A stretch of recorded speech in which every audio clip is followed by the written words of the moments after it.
আরে মেলা দিন ধান লাগাই রেখে গেছি। ফোন রাখ, জিনিস পাইছি। কে রে ওখানে?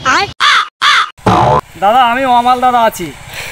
তোরে তো আমি চিনলাম না, তুই তো মনে হয় বাংলাদেশি লোক না। তুই আমার ক্ষেতের ভিতর কি করিস? তুই তো ওপারে থাকবি, তুই এবার কেন?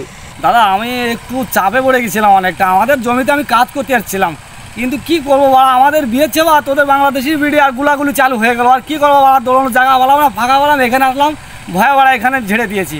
আমাকে এবার মতো ক্ষমা করতে দাও দাদা।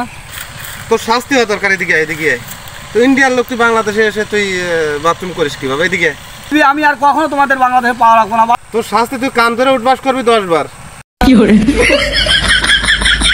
দাদা হয়ে গেছে দাদা। 8 বার হয়েছে, 8 বার আমি গুনেছি, 8 বার হয়েছে। তুই আর 2 বার দেওয়া লাগবে না। তুই তোর জিনিস নিয়ে তুই এখান থেকে চলে যাবি। কি রে দাদা, অনেক কষ্ট করে এখানে রেখেছি, ওরা আমার ইন্ডিয়াটা কি পচে গেল নাকি? উত্তর 24 পরগনার লোক, বুঝতে পারি দাদা, তোমাদের বাংলাদেশি মালটা বড় জবর মাল। একটু কষ্ট করে জিনিসটা রাখলে আর কী করে নেবো দাদা? এটা একবার ক্ষমা করে দাও দাদা, আর করবো না এটা। যা বাড়া, কান ধরিয়ে দিল। বাংলাদেশি মানুষ একটা জিনিস আছে থালা, আমার ইন্ডিয়ারে একবার পচে গেল থালা, কান ধরিয়ে দিল।